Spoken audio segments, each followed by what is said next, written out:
Hero నుండి మరో దిశానిర్దేశన ప్రయత్నం ఆస్కా దాస్ విశ్వక్ సేన్ నటుడిగా తనను తాను నిరూపించుకోవాల్సిన అవసరం లేదు, కానీ అతను తన దర్శకత్వ నైపుణ్యాలను నిరూపించుకోవాలి.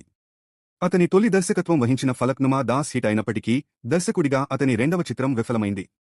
ఇప్పుడు విశ్వక్ సేన్ రాబోయే చిత్రం కల్ట్తో దర్శకుడిగా తిరిగి వచ్చాడు. అతను కఠినమైన దశను ఎదుర్కొంటున్నందున ఈసారి విశ్వక్ విజయం సాధిస్తాడా లేదా అనే సందేహాలు ఉన్నాయి. ఈ నగరానికి ఏమైంది విజయం తర్వాత నటుడిగా పెద్ద ఎత్తుగడలు వేయగల సమయంలో ఫలక్నుమా దాస్ కోసం నటుడిగా, దర్శకుడిగా మరియు నిర్మాతగా బహుళ టోపీలు ధరించడం ద్వారా విశ్వక్ ధైర్యంగా అడుగువేశాడు. ఈ చిత్రం ఒక మలుపు తిరిగింది. ఇది అతనికి ఒక నటుడిగా గుర్తింపును సంపాదించిపెట్టడమే కాకుండా ఆశావహ దర్శకుడిగా కూడా స్థిరపడింది. అయితే దాస్ కా ధమ్కీతో దర్శకుడిగా నిలబడటానికి అతను చేసిన ప్రయత్నం బాక్సాఫీస్ వద్ద ప్రశంసలు అందుకోలేకపోయింది. దర్శకుడిగా తనపై చాలా విమర్శలు రావడంతో విశ్వక్ ఒక అడుగు వెనక్కి వేసి తన నటనా జీవితంపై దృష్టి పెట్టాడు. అయితే పెద్ద ప్రయత్నాలు చేసినప్పటికీ అతను వరుసగా పరాజయాలను చవిచూశాడు. ముఖ్యంగా లైలా తీవ్ర విమర్శలను ఎదుర్కొంది. విశ్వక్ అభిమానులకు క్షమాపణ చెప్పాల్సి వచ్చింది, బహిరంగంగా మంచి ఎంపికలు చేసుకుంటానని హామీ ఇచ్చాడు.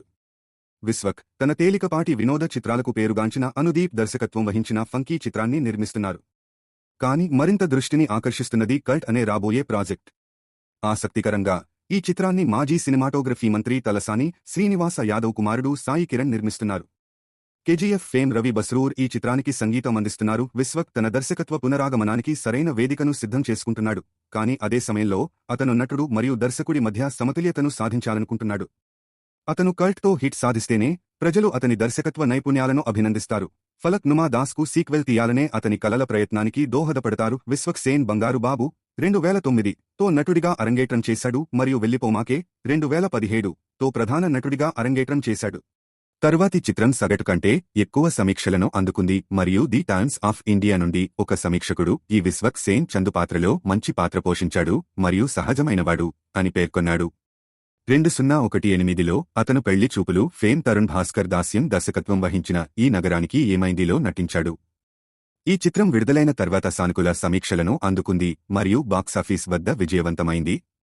సేన్ అంగమలి డైరీస్ రీమేక్ అయిన ఫలక్నుమా దాస్ 2019తో దర్శకుడిగా అరంగేట్రం చేశాడు. ఈ చిత్రం మిశ్రమ సమీక్షలను అందుకుంది, కానీ హైదరాబాద్లోని ఓల్డ్ సిటీ చిత్రణ ప్రశంసలు అందుకుంది. అతని తదుపరి చిత్రం నటుడు నాని నిర్మించిన hit the first case 2020 hit విమర్శకుల నుండి సానుకూల సమీక్షలను అందుకుంది. 2021లో అతను నివేదా పేతురాజ్తో కలిసి పాగల్లో నటించాడు, దీనికి విమర్శకుల నుండి మిశ్రమ సమీక్షలు వచ్చాయి. మే 2022లో అతను అశోకవనంలో అర్జున కళ్యాణంలో నటించాడు. అక్టోబర్ 2022లో అతను మిథిలా పాల్కర్ మరియు ఆశా భట్లతో కలిసి ఓరి దేవుడాలో నటించాడు.